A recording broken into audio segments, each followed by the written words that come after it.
জনাবে মুহাম্মদুর রাসূলুল্লাহ সাল্লাল্লাহু আলাইহি ওয়াসাল্লাম মিরাজ, তিনি যে আল্লাহ রাব্বুল আলামিন মিরাজে আল্লাহ তাআলার কাছে গিয়েছিল, এখন আল্লাহর সাথে বিশ্বনবীর সরাসরি সাক্ষাৎ হয়েছে কিনা এইটা নিয়ে দুইটা মত পাওয়া যায়। কেউ কেউ বলেছেন সরাসরি আল্লাহ তাআলার সাক্ষাৎ হয়েছে, তবে নিজের চর্মচক্ষু দিয়ে নয়, অন্তরের চক্ষু দ্বারা দুইবার দেখেছিলেন। হযরত আব্দুল্লাহ ইবনে আব্বাস রাদিয়াল্লাহু তাআলা আনহু থেকে বর্ণিত হয়েছে, তিনি বলেন যে রাসূল মিরাজে গিয়েছে, আল্লাহর সাথে সাক্ষাৎ হয়েছে, কিন্তু চর্মচক্ষু দ্বারা দেখেন নাই। আল্লাহর সাথে সাক্ষাৎ হয়েছে, আল্লাহর সাথে সরাসরি কথোপকথন হয়েছে, এইটা সবাই মানে, কিন্তু আল্লাহর সাথে সাক্ষাৎ হয়েছে, আল্লাহকে যে সরাসরি দেখেছে, হযরত আব্দুল্লাহ ইবনে আব্বাস বলে যে অন্তরের চক্ষু দ্বারা আল্লাহ রাব্বুল আলামিনকে দুইবার দেখেছে। বিশ্বনবীর একজন স্ত্রী আমাদের আম্মা জান আয়েশা সিদ্দিকা রাদিয়াল্লাহু তাআলা আনহা, তিনি বলেন যে না, বিশ্বনবী মেরাজে গিয়েছে, আল্লাহর সাথে সরাসরি কথোপকথন হয়েছে, কিন্তু আল্লাহকে সরাসরি দেখেন নাই। কারণ দুনিয়ার কোন চর্মচক্ষু দ্বারা দুনিয়াতে থেকে জীবিত থেকে কোন মানুষ আল্লাহ তাআলাকে সরাসরি দেখতে পারেন না। আম্মা জান আয়েশা সিদ্দিকা রাদিয়াল্লাহু তাআলা আনহার কাছে কয়েকজন সাহাবী আসলো। কয়েকজন সাহাবী আসার পরে আম্মা জান আয়েশাকে জিজ্ঞাসা করলো যে বিশ্বনবী মেরাজে গিয়েছে, মেরাজে যাওয়ার পরে যে আল্লাহর সাথে সরাসরি তিনি চর্মচক্ষু দ্বারা আল্লাহকে দেখেছেন কিনা।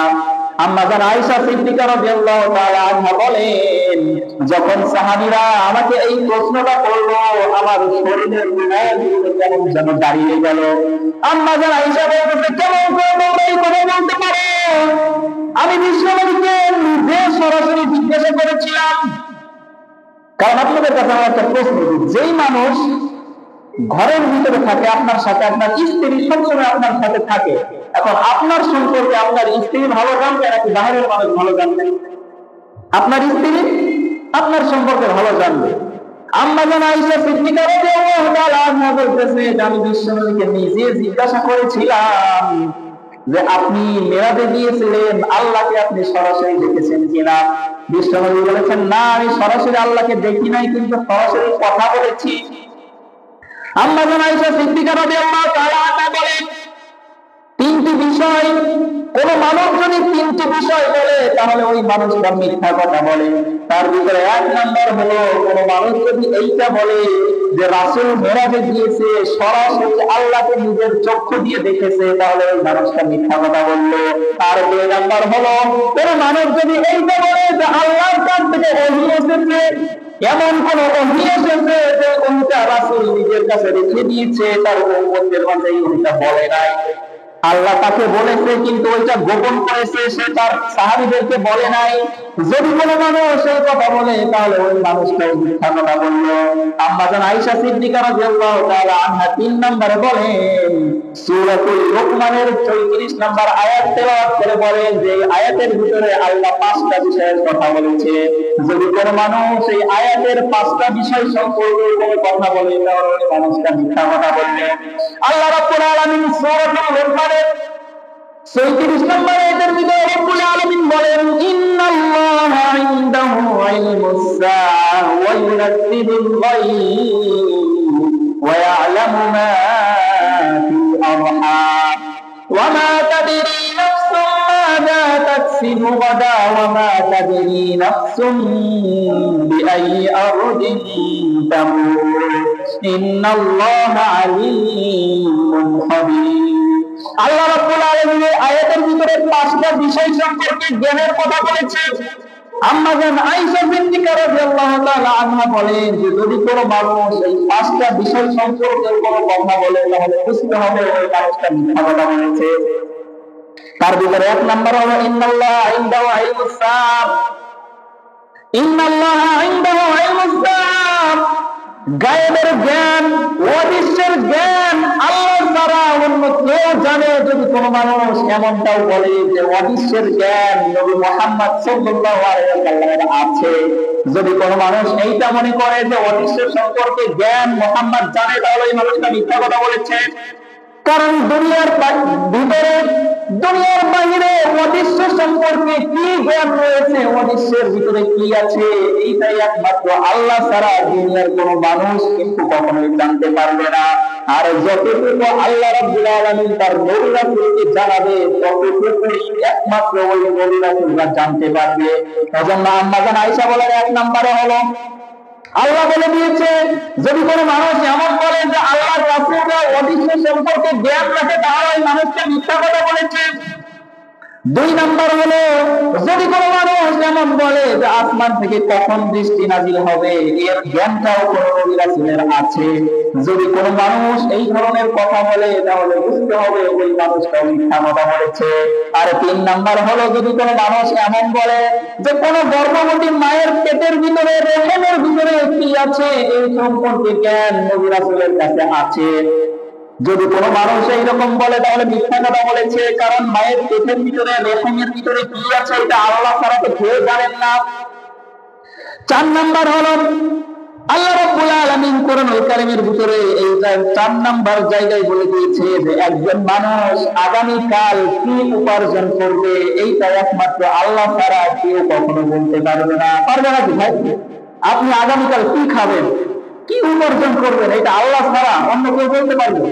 আপনি কি গ্যারান্টি, আপনি একটা চাকরি করেন, ব্যবসা করেন, আপনি গ্যারান্টিটা বলতে পারবেন যে কালকে যাব, আমার এই ব্যবসা করবো, এত টাকা লাভ করবো, এত টাকা বিক্রি করবো, আমি চাকরিতে যাবো, বসের মন জয় করবো, এখান থেকে এত বোনাস পাবো, এরকম কি কেউ গ্যারান্টিটা বলতে পারবে? গ্যারান্টি দিয়ে কেউ কিন্তু বলতে পারবে না। আল্লাহ রাব্বুল আলামিন এর ভিতরে বলেছে আগামীকাল মানুষ কি উপার্জন করবে, কি খাবে, এর জ্ঞান একমাত্র আল্লাহ রাব্বুল আলামিনের কাছেই আছে। যদি কোনো মানুষ এমন বলে যে এর জ্ঞানটা কোনো নবী রাসূলের কাছে আছে, আল্লাহর কোনো ওলির কাছে এই জ্ঞানগুলো আছে, যদি কোনো মানুষ এই ধরনের কথা বলে, তাহলে বুঝতে হবে ওই মানুষটা মিথ্যা কথা বলেছে। আর 5 নাম্বার হলো, যদি কোনো মানুষ এমন বলে যে একজন মানুষ কোথায় মৃত্যুবরণ করবে, এর জ্ঞানটাও নবী রাসূলের কাছে আছে। কারণ একজন মানুষের হায়াত শেষ কোন জায়গায় হবে, একজন মানুষ মৃত্যুবরণ কোন জায়গায় করবে, এটা আল্লাহ ছাড়া দুনিয়ার কেউ কিন্তু কখনো বলতে পারবে না। আপনি কোন জায়গায় মারা যাবেন, কোন জায়গায় আপনার হায়াত শেষ হবে, কি অবস্থায় আপনি মারা যাবেন, দুনিয়ার কোন মানুষ, দুনিয়ার কোন নবী রাসূল, দুনিয়ার কোন আল্লাহওয়ালা লোক, কোন আল্লাহর ওলি, কত পীর বুজুর্গ মাশায়েখ যাই হোক না কেন, দুনিয়ার কোন মানুষ যত বড় আল্লাহওয়ালাই হোক, সে কিন্তু বলতে পারবে না যে একজন মানুষ কোন জায়গায় মারা যাবে। যদি এমনই জানতো, তাহলে ধরেন আপনি মগন করে যাবেন, ওই জায়গায় স্টপ করে অথবা কোনো গাড়ির সাথে অ্যাক্সিডেন্ট হয়ে আপনি মারা যাবেন, যদি মানুষ জানতো, তাহলে কি মানুষ আর ওই মজমপুর যেত? কথা বলেন, আপনি জানেন যে আজকে বিকাল 4টার সময় আমি মজমপুর গেলে মারা যাব। এখন যদি এই জ্ঞানটা কোনো মানুষের থাকতো, কোন নবী রাসূলের থাকতো, কোন পীর বুজুর্গের থাকতো, তার মুরিদদেরকে বলে দিত তুমি অমর দিন 4টার সময় এই জায়গায় গেলে কিন্তু তুমি মারা যাবা, ওই জায়গায় যাবা না। ওই মানুষ জানার পরে সে কি ইচ্ছায় ওই জায়গায় যেত কখনো? একদম বেঁধে ওই জায়গায় নিয়ে যাবে। এজন্য আল্লাহ রাব্বুল আলামিন বলেন এই আয়াতের ভিতরে, সূরাতুল মুমিনের 34 নম্বর আয়াতের ভিতরে যে 5টা বিষয় আমি আল্লাহ বলে দিলাম, যদি কোনো মানুষ এই সকল বিষয় মানুষের সাথে সংযুক্ত করে, তাহলে বুঝতে হবে এই মানুষটা মিথ্যা কথা বলেছে। এই জন্য আম্মা জান আয়েশা সিদ্দিকা রাদিয়াল্লাহু তাআলা আনহা বলেন, রাসূল মিরাজে গিয়েছে, সরাসরি আল্লাহর সাথে কথোপকথন হয়েছে, কিন্তু চর্মচক্ষু দ্বারা দুনিয়ার কোন মানুষ চর্মচক্ষু দ্বারা দুনিয়া থেকে আল্লাহকে দেখতে পারবেন না। কারণ আল্লাহকে দেখার জন্য চোখের যে পাওয়ার, এই পাওয়ার দুনিয়ার কোন মানুষকে আল্লাহ তাআলা দেয় নাই। রব্বুল আলামিন কোরআনুল কারীমের ভিতরে বলেন, লা তুদরিকুল আবসার ওয়া হুয়া ইউদরিকুল আবসার। দুনিয়ার কোন মানুষ দুনিয়াতে থেকে তার চর্মচক্ষু দ্বারা ওই মানুষগুলো আল্লাহকে কখনোই দেখতে পারবেন না। আল্লাহ রাব্বুল আলামিন হযরত মুসা আলাইহিস সালামকে দুনিয়ার ভিতরে বুকের ভিতরে প্রেরণ করেছিল। আমরা সবাই জানি মুসা এমন একজন পয়গম্বর ছিল যে দুনিয়ার জমিন থেকে আল্লাহর সাথে সরাসরি কথোপকথন করতেন। এক পর্যায়ে হযরত মুসা আলাইহিস সালাম আল্লাহর সাথে কথোপকথন করতেছে। ধরেন একটা উদাহরণ দেয়, আপনারা যারা ফেসবুক মেসেঞ্জার বা হোয়াটসঅ্যাপে কথা বলার সময় আমরা অডিও করে কথা বলতেছি, কথা বলতে বলতে এক সময় ওই এই কোনায় একটা নোটিফিকেশনের মধ্যে ছোট্ট একটা বাটন দেখা যায় যে ওই জায়গায় টিপ দিলে এখন অডিও থেকে একটা ভিডিও কল চালু হবে। যখন অডিও কলে কথা বলতে বলতে ওই ভিডিও কলে চাপ দিয়ে দেয়, ক্রিং ক্রিং একটা আওয়াজ হয়, তার মানে ওর কাছে নোটিফিকেশন যায় যে তুমি এখন অ্যাকসেপ্ট করো, ভিডিও কল এখন চালু হয়ে যাবে। আল্লাহর পয়গম্বর মুসা আল্লাহর সাথে এই যে অডিও কলে কথোপকথন করতেছে করতেছে করতেছে করতে করতে এক পর্যায়ে সে আল্লাহকে বলে, আল্লাহ আর হবে না, এই পৃষ্ঠা আর হবে না, আমি তোমাকে ভিডিও কল সরাসরি তোমাকে দেখতে চাই, অডিও কলে তোমার সাথে আমি আর কথা বলবো না, আমি এবার ভিডিও কলে তোমাকে সরাসরি দেখতে চাই আর কথা বলতে চাই। আল্লাহ রাব্বুল আলামিন বলেন, লান তারানি মুসা, দুনিয়ার তোমার চোখ থেকে আমাকে দেখতে পারবে না, তোমার চোখের পাওয়ার নেই আমাকে দেখার মতো, কারণ আমি আল্লাহ তাআলা মানুষকে এমন করে সৃষ্টি করি নাই, মানুষকে অতি দুর্বল করে আমি সৃষ্টি করেছি। আমি আল্লাহ যদি তোমার সামনে প্রকাশ করি তুমি টিকতে পারবা না। ঠিক আছে মুসা, তুমি যখন বললা যে আমাকে দেখবা, ঠিক আছে, তোমাকে আমি আমার নূরের সামান্য একটু ঝলকানি দেবো, দেখি তুমি টিকতে পারো কিনা। যদি তুমি টিকতে পারো তাহলে আমি তোমার সামনে প্রকাশ করবো, তোমাকে আমি দেখা দেবো। আল্লাহ রাব্বুল আলামিন হযরত মুসা আলাইহিস সালাতু ওয়াস সালামকে পাহাড়ে ডেকে নিয়ে নির্দিষ্ট একটা দিন পরে আল্লাহ রাব্বুল আলামিনের নূরের সামান্য একটুখানি ঝলকানি দেওয়ার সাথে সাথে আল্লাহর পয়গম্বর মুসা আলাইহিস সালাতু ওয়াস সালাম ওই পাহাড়ের উপরে ওই জায়গায় অজ্ঞান হয়ে বেহুশ হয়ে পড়ে গেল। আল্লাহ রাব্বুল আলামিন বেহুশ হয়ে যাওয়ার পরে তাকে আমার হুঁশ দিল, তার জ্ঞান ফিরে আসলো। জ্ঞান ফিরে আসার পরে আল্লাহর পয়গম্বর মুসা আলাইহিস সালাতু ওয়াস সালাম আল্লাহকে বলতেছে, ও আল্লাহ, আমি তো বুঝতে পারি না এই দুনিয়ার চর্মচক্ষু দ্বারা তো কোনো মানুষ তোমাকে দেখতে পারবে না। আল্লাহ, আমি দুনিয়াতে থেকে তোমাকে আর দেখতে চাই না, তোমার নূরের যে তাজাল্লিটা আমার উপরে পড়েছে আর একটু হলে ওই দুনিয়া থেকে আমি এখন চলে যেতাম। এজন্য দুনিয়ার কোন চর্মচক্ষু দ্বারা দুনিয়ার কোন মানুষ আল্লাহকে সরাসরি দেখতে পারবেন না। একবার সাহাবীরা এসে বিশ্বনবীকে জিজ্ঞাসা করলো, হাল নারা রব্বানা ইয়াউমাল কিয়ামা, ও আল্লাহর পয়গম্বর, আল্লাহর হাবিব, ও আল্লাহর রাসূল, আমরা তো দুনিয়াতে থেকে আল্লাহকে কখনো দেখতে পারবো না, কিন্তু আমরা যখন দুনিয়া থেকে চলে যাব জান্নাতের ভিতরে আমরা কি আল্লাহকে দেখতে পারবো নাকি? আল্লাহর রাসূল তখন সাহাবীদেরকে উদ্দেশ্য করে বলতেছে, আমার সাহাবীরা শুনে নাও, দিনের বেলায় তোমরা পরিষ্কার একটা আকাশ, পরিষ্কার সুন্দর একটা আকাশের ভিতরে দিনের বেলা যখন সূর্য ওঠে ওই সূর্যটাকে তোমরা দেখতে পাও নাকি? সাহাবীরা বলতেছে, হ্যাঁ আল্লাহর রাসূল, আমরা এটা দেখতে পাই। আবার আল্লাহর রাসূল বলল, রাত্রি বেলায় পরিষ্কার সুন্দর একটা আকাশ, ওই আকাশের ভিতরে যখন চাঁদ ওঠে, চন্দ্র ওঠে, তারকা ওঠে, ওইগুলা তোমরা স্পষ্ট দেখতে পাও নাকি? আল্লাহর রাসূলের সাহাবীরা বলতেছে, হ্যাঁ আল্লাহর রাসূল, আমরা তো স্পষ্টভাবে দেখতে পাই। তখন বিশ্বনবী সাহাবাদেরকে উদ্দেশ্য করে বলতেছে, ও আমার সাহাবারা, শুনে নাও, শুনে নাও, দুনিয়াতে থেকে সুন্দর একটা পরিষ্কার আকাশের ভিতরে তোমরা চাঁদ, সূর্য, চন্দ্র, তারকা যেমন করে স্পষ্ট ভাবে দেখতে পাও, মানুষ যখন জান্নাতের ভিতরে প্রবেশ করবে, জান্নাতের ভিতরে প্রবেশ করার পরে ওই সকল মানুষগুলো আল্লাহ তাআলাকে ওই রকম করে স্পষ্ট করে দেখতে পাবে। তো বলেন না সুবহানাল্লাহ।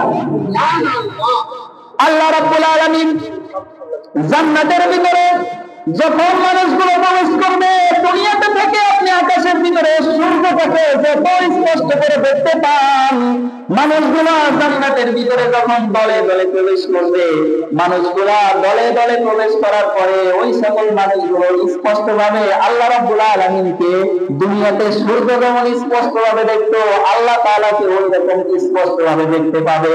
কারণ আল্লাহ তাআলা জান্নাতে যাওয়ার পরে ওই সকল মানুষের পাওয়ার, মানুষের চোখের শক্তিগুলা আল্লাহ তাআলাকে দেখার জন্য যে পাওয়ার দরকার, যে শক্তি দরকার, আল্লাহ রাব্বুল আলামিন মানুষদেরকে ওই পাওয়ার, ওই শক্তি দিয়েই তারপরে জান্নাতে প্রবেশ করাবে। সুবহানাল্লাহ।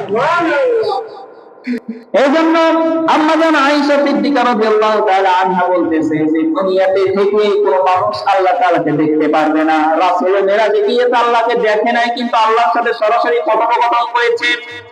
রাসূল যখন মেরাজে গেল, মেরাজে যাওয়ার পরে আল্লাহ রাব্বুল আলামিন বিশ্বনবীকে জান্নাত, জাহান্নাম পুরোটা একদম ভ্রমণ করে সুন্দর করে সর্বকে দেখিয়েছেন।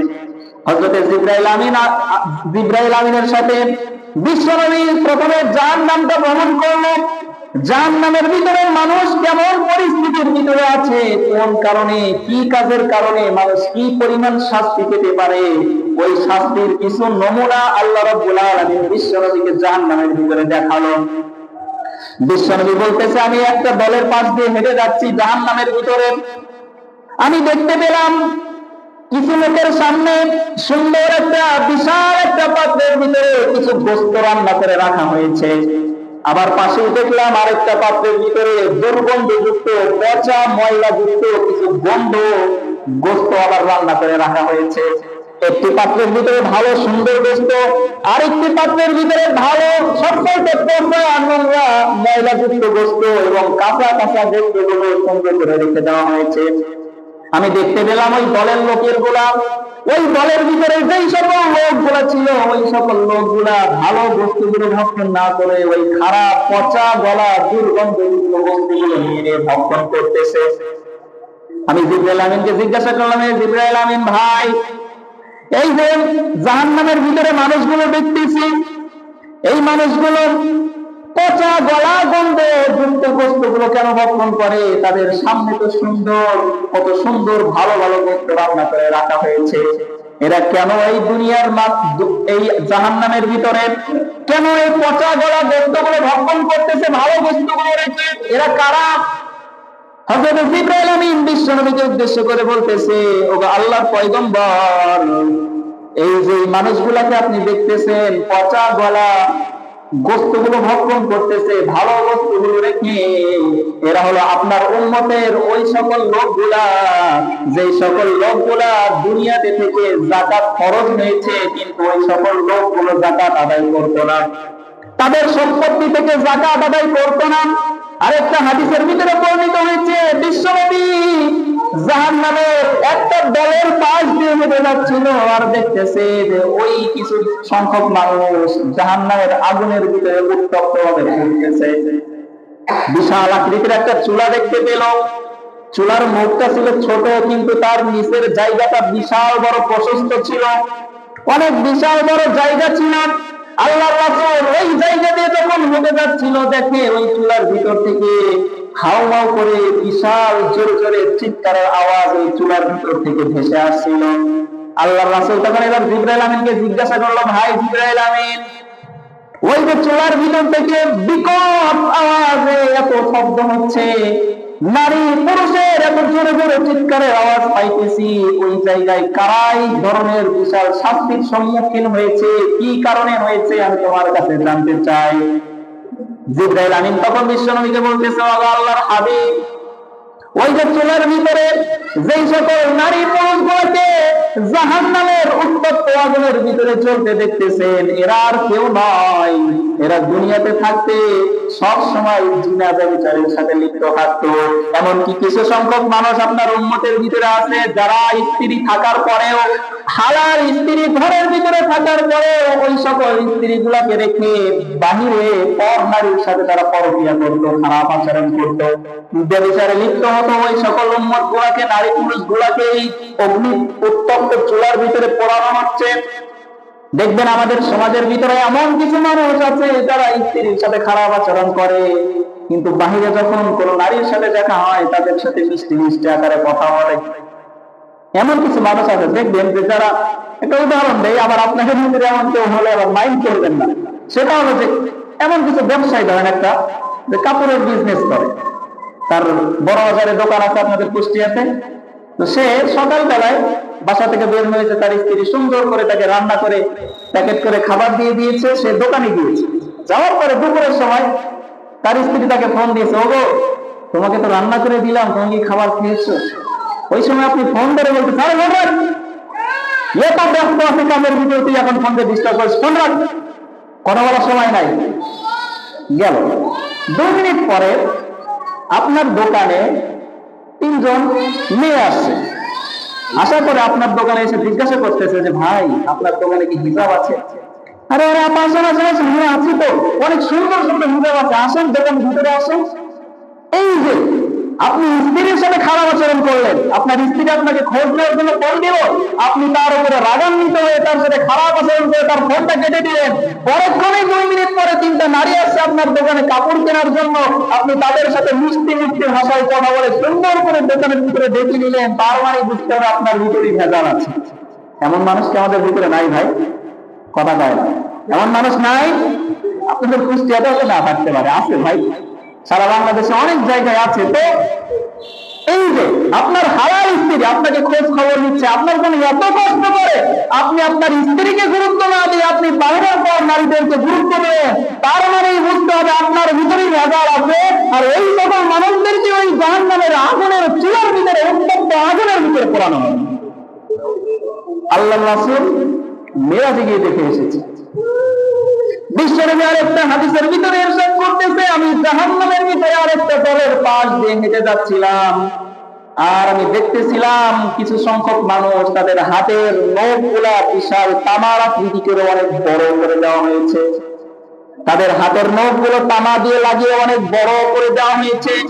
আমি কিছু মানুষকে দেখতে পেলাম তাদের বড় বড় তামার নখ দিয়ে নিজের চেহারার ভিতরে ঢুকিয়ে নিজের চেহারাটা খামছে খামছে একদম সমস্ত চেহারাটা নষ্ট করে দিচ্ছে, নিজের হাতের আঙ্গুল দিয়ে নিজের নখ দিয়ে নিজের চেহারাটা ছিঁড়ে ফেলতেছে।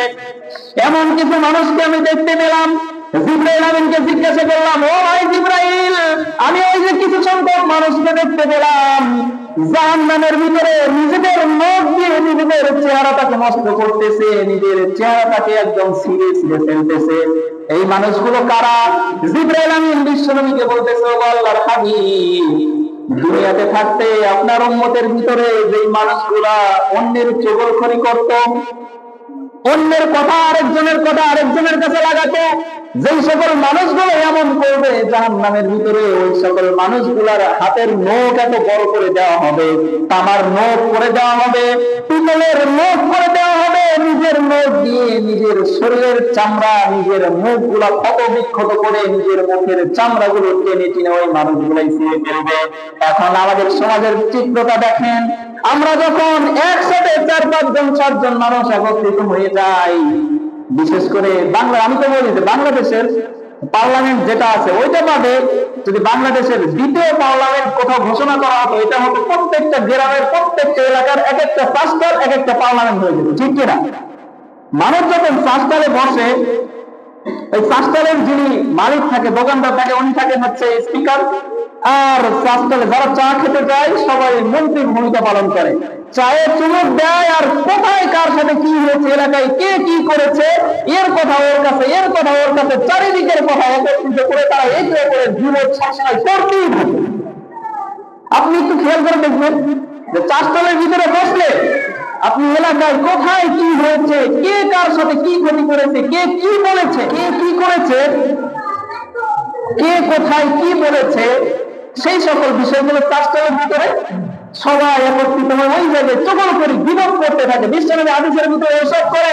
আমি জাহান্নামের ভিতরে আরো কিছু মানুষ দেখলাম যাদের মুখগুলা উটের মুখের আকৃতি করে দেওয়া হয়েছে এবং ফেরেশতারা তাদের মুখগুলাকে টেনে এত বড় করেছে, জাহান্নামের উত্তপ্ত আগুনের পাথর, জাক্কুম গাছের সেই কাঁটাযুক্ত জাক্কুম এবং আরো বিভিন্ন ধরনের কাঁটাযুক্ত ফল তাদের মুখের ভিতরে টেনে টেনে তাদের মুখের ভিতরে ঢুকে দেওয়া হচ্ছে। এরকম কিছু মানুষ আমি জাহান্নামের ভিতরে দেখলাম, যেই সকল মানুষগুলা এইরকম করে জাহান্নামের উত্তপ্ত আগুনের পাথরগুলো টেনে টেনে ঢুকে দেওয়া হচ্ছে। জিবরাইল আমিনকে জিজ্ঞাসা করলো, ভাই জিবরাইল, এরা কারা? জিবরাইল আমিন বলতেছে, এরাও হলো ওই সকল ব্যক্তি যেই সকল মানুষগুলো দুনিয়াতে থাকতে মানুষের গীবত করত, মানুষের গীবত করে বেড়াতো, একজনের ভালো আরেকজন দেখতে পারতো না, এমন কিছু মানুষ যারা মানুষের ক্ষতি সাধন করার জন্য ঘুরে বেড়াতো, এই সকল মানুষগুলোকে এই ধরনের শাস্তি দেওয়া হবে। বিশ্বনবী হাদিসের ভিতরে ইরশাদ করেন, আমি আরেকটা দলের পাশ দিয়ে হেঁটে যাচ্ছিলাম, আমি দেখতে পেলাম এমন কিছু মানুষ তাদের পেট গুলো এত বড় করে দেওয়া হয়েছে এবং তাদের পিঠের উপরে এত বিশাল একটা বোঝা চাপিয়ে দেওয়া হয়েছে যে এই বোঝার ভর ওই মানুষগুলো নিতে পারতেছে না। যখন ওই বোঝাগুলো তুলতে যাবে এমন সময় ওই বোঝাগুলো তোলার সাথে সাথে বোঝার চাপাই নিচে একদম চ্যাপ্টা হয়ে যাচ্ছে। এমন কিছু মানুষদেরকে আমি দেখতে পেলাম। বিশ্বনবী জিবরাইল আমিনকে জিজ্ঞাসা করতেছে, ভাই জিবরাইল, দুনিয়াতে থাকতে যে সকল মানুষগুলো খারাপ কাজ করেছে, কি ধরনের খারাপ কাজ করেছে যার কারণে এই ধরনের শাস্তি তাদেরকে পেতে হচ্ছে?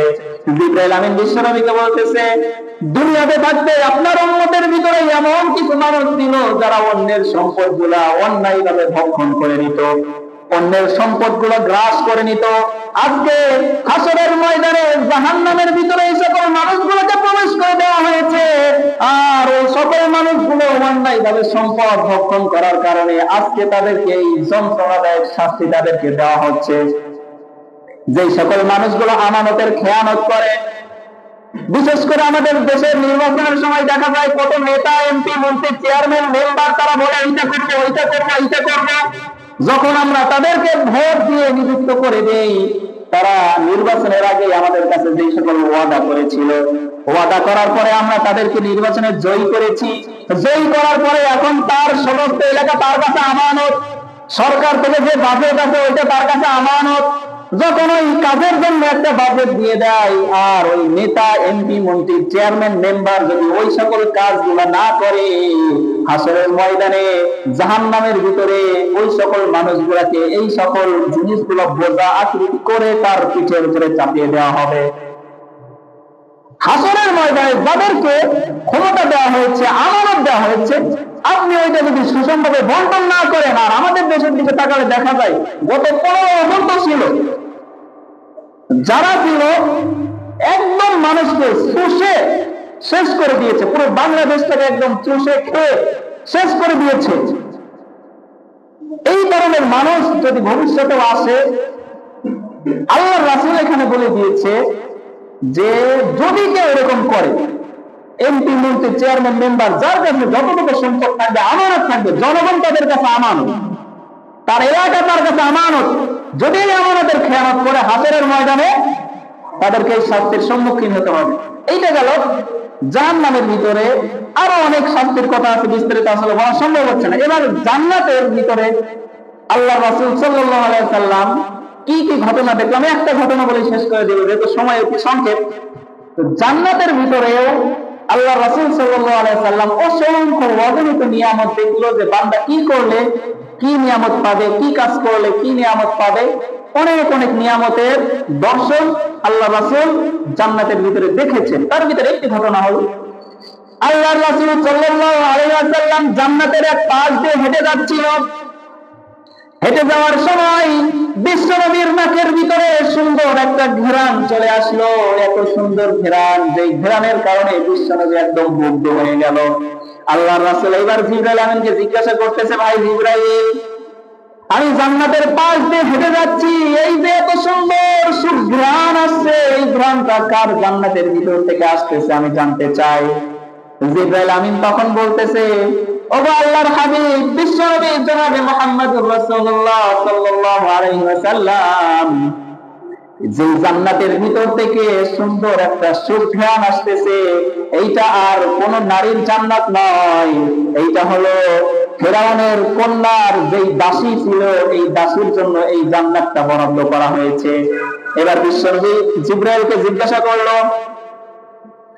বিশ্বনবী এবার জিবরাইলকে জিজ্ঞাসা করতেছেন, ভাই জিবরাইল, ঘটনাটা কি আমি জানতে চাই। তার জান্নাতের ভিতরে এত সুন্দর সুঘ্রাণ করে দেওয়া হয়েছে, যে সুঘ্রাণটা জান্নাতের বাহিরে পর্যন্ত চলে এসেছে। জান্নাতের পাশ দিয়ে যে হেঁটে যাচ্ছে তার নাকি এই ঘ্রাণটা চলে আসতেছে, ঘটনাটা কি জানতে চাই। বিশ্বনবী জনাবে মুহাম্মদুর রাসূলুল্লাহ সাল্লাল্লাহু আলাইহি ওয়াসাল্লাম যখন জিবরাইল আমিনকে জিজ্ঞাসা করলো, জিবরাইল আমিন বিশ্বনবীকে এবার ঘটনাটা খুলে বলতেছে যে বিশ্বনবী যখন ফেরাউনের কন্যার একজন দাসী ছিল, সেই দাসীটা ফেরাউনের কন্যার মাথার চুলটা জয়তুনের তেলের সাথে সুগন্ধি মিশ্রিত করে তার মাথার চুলগুলো আঁচড়ে দিচ্ছিল। এমন সময় তার হাত থেকে চিরুনিটা পড়ে গেল মাটিতে। যখন মাটি থেকে ওই চিরুনিটা তুলবে, তোলার সময় ওই দাসী মাটি থেকে যখন চিরুনিটা তুলবে, তোলার সময় বিসমিল্লাহ বলে ওই দাসীটা চিরুনিটা তুলেছিল।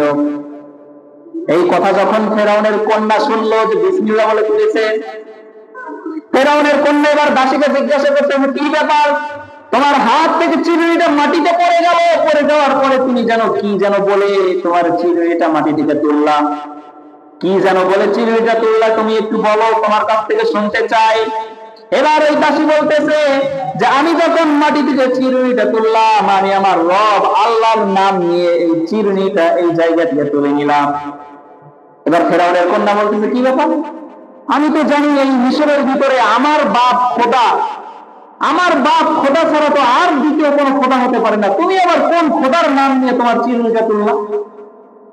এটা তো তোমার কাজের ভিতরে আমি তো কিছু বুঝতে পারলাম না, কারণ আমি ফেরাউনের কন্যা, আমার বাপ হলো খোদা, তুমি আমার দাসী, চিরুনি যদি তুলতেই হয় কারণ নাম নিতেই হয়, তাহলে তুমি আমার বাপের নাম নিলা, তুমি আমার কোন নতুন খোদার নাম নিলা, যেই খোদাকে আমি কখনো চিনি না, দেখিও নাই, নামও শুনি নাই? ঠিক আছে, তোমার কথাটা আমার বাবাকে বলতে। এবার ফেরাউনের কন্যা সব ঘটনা, সম্পূর্ণ ঘটনা তার বাবা ফেরাউনকে গিয়ে বলল যে আমার দাসী সে যখন চিরুনি তুলেছে বিসমিল্লাহ বলে তুলেছে, কোন নতুন রবের আবির্ভাব হয়েছে সেই নতুন রবের দাসত্ব করে, আপনাকে রব হিসাবে মানে না। এবার ফেরাউন এই দাসীকে ডেকেছে, দাসীকে ডাকার পরে যখন ফেরাউন ওই দাসীকে ডেকেছে আর ডেকে বলতেছে, ও দাসী, তুমি যদি ঈমান ছেড়ে দাও, আমার প্রতি ঈমান নিয়ে আসো, তাহলে আমি তোমাকে মাফ করে দিব, যেহেতু তুমি আমার মেয়ে, আমার কন্যার খুব খাস একজন দাসী, খুব কাছের মানুষ। ওই দাসী তখন বলতেছে, না, আমার জীবন দিয়ে দিতে পারি, ঈমান দিতে পারবো না। ফেরাউন বলতেছে, ঠিক আছে, যদি ঈমান না দাও তাহলে জীবনের মায়া ছাড়তে হবে। দাসীর কথা একটাই, জীবন দিয়ে দেব কিন্তু ঈমান ছাড়তে পারবো না। এবার ফেরাউন বলতেছে, ঠিক আছে, জীবন দেওয়ার জন্য প্রস্তুত হয়ে যাও, তোমার জীবনটা আমি এখন নিয়ে নিব। শুধু তোমার জীবন নয়, তোমার সাথে তোমার যে সন্তানগুলো আছে, তোমার সন্তানগুলোর জীবনে কিন্তু আমি নিয়ে নেব। বলতেছে, কোনো সমস্যা নাই, আপনি সবার জীবন নিয়ে নেন, তা আমি ঈমান ছাড়বো না। ফেরাউন এবার ওই দাসীকে বলতেছে, ঠিক আছে, তুমি একটু ওয়েট করো, তোমাকে এখনই মৃত্যুদণ্ড দেওয়া হবে। ফেরাউনের সাঙ্গপাঙ্গকে যখন ডাকা হলো, উত্তপ্ত একটা আগুনের কড়াই জ্বালানো হলো, দাও দাও করে আগুন জ্বলতেছে, টকবক করে তেল ফুটতেছে। ওই দাসীর দুইজন সন্তান ছিল বড়, ওই সন্তানগুলোকে নিয়ে আসা হলো, নিয়ে এসে ওই আগুনের ভিতরে, ওই তেলের ভিতরে ফেলে দেওয়া হলো। সাথে সাথে তার সন্তানগুলো ওই জায়গায় আগুনের ভিতরে, উত্তপ্ত তেলের ভিতরে পড়ে সাথে সাথে মারা গেল। দাসী তারপরে ঈমান ছাড়বে না, বলতেছে, তুমি সব মারো, তাও ঈমান ছাড়বো না। এইবার ফেরাউন বলতেছে, ও দাসী, তোমার পরে দুধে একজন শিশু আছে, এই শিশুর দিকে একটু তাকাও, তোমার এই শিশুটাকে তোমার কোল থেকে নিয়ে এবার তোমার চোখের সামনে এই উত্তপ্ত কড়াইয়ের ভিতরে ফেলে দেব। তোমার মনে কি একটুও কষ্ট লাগে না? তোমার দুধের শিশু তোমার সামনে উত্তপ্ত আগুনের ভিতরে, কড়াইয়ের ভিতরে পড়ে তোমার শিশুটা মারা যাবে, তোমার অন্তরের ভিতরে কি একটুও কষ্ট লাগে না? ওই দাসের মন এইবার একটু নরম হয়ে গিয়েছে, এবার মনে মনে ভাবতেছে, আমার ছোট্ট একটা শিশু, দুধের শিশু, এখন আমি এই শিশুর জন্য কি করি, আমি কি করতে পারি? তার মনটা একটু দুর্বল হয়ে গিয়েছে। এবার আল্লাহ রাব্বুল আলামিন ওই শিশুর জবানটাও খুলে দিয়েছে। ওই শিশু এবার তার মাকে বলতেছে, ও মা, এই যে তুমি ফেরাউনের আগুন দেখতেছো, উত্তপ্ত কড়াই দেখতেছো, এই যে ফেরাউনের কোনো আগুন নয়, এইটা উত্তপ্ত কোনো কড়াই না। ও মা, ফেরাউনের খেলার দরকার নাই, তুমি আমাকে সহ এই উত্তপ্ত আগুনের ভিতরে, কড়াইয়ের ভিতরে মা তুমি ঝাঁপ দিয়ে দাও। তুমি যখন ঝাঁপ দিবা, এই আগুনের ভিতরে পড়ার আগেই দেখবা আমি আর তুমি জান্নাতের ওই সুন্দর বাগানের ভিতরে পৌঁছে গিয়েছি। বলেন না সুবহানাল্লাহ। এই দুনিয়ার বুকের ভিতরে তিনজন শিশু ছিল, যারা একদম অপ্রাপ্ত বয়স্ক, কোলে থাকা অবস্থায় কথা বলেছিল। তার ভিতরে একজন হলো হযরত ইউসুফ আলাইহিস সালামের সময়, যখন জুলেখা তাকে একটা ফিতনার ভিতরে ফেললো, ওই সময় তাকে সত্য প্রমাণিত করার জন্য আল্লাহ রাব্বুল আলামিন একজন শিশুর মুখের জবান খুলে দিয়েছে। দুই নম্বর হলো বনি ইসরায়েলের একজন আল্লাহর ওলি ছিল জুরাইস, উনি একটা বেশ্যনারীর ফিতনায় পড়েছিল, তাকে ওই জায়গা থেকে উদ্ধার করার জন্য আল্লাহ একটা ছোট্ট একটা বাচ্চার মুখের জবান খুলে দিয়েছিল। 3 নম্বর হলো ফেরাউনের জামানায় এই শিশু, এই দাসীর বাচ্চাটাকে আল্লাহ রাব্বুল আলামিন জবানটা খুলে দিয়েছিল। এই পৃথিবীর ভিতরে 3 জন অপ্রাপ্ত বয়স্ক শিশু যে ছোট্ট অবস্থায় আল্লাহর পদ্ধতিতে কথা বলেছিল। তো এই দাসীটা যখন এই তার সন্তান সহ আগুনের ভিতরে ঝাঁপ দিয়ে দিল, আল্লাহর রাসূলকে জিবরাইল বলতেছে যে এই দাসীর ঈমান এত মজবুত ছিল, এত মজবুত ছিল যে আল্লাহ রাব্বুল আলামিন এই দাসীর প্রতি এত খুশি হয়ে গিয়েছে, এজন্য এই দাসীর জান্নাতটা এত সুঘ্রাণ সুন্দর ঘ্রাণে পরিণত হয়ে গিয়েছে। সুবহানাল্লাহ।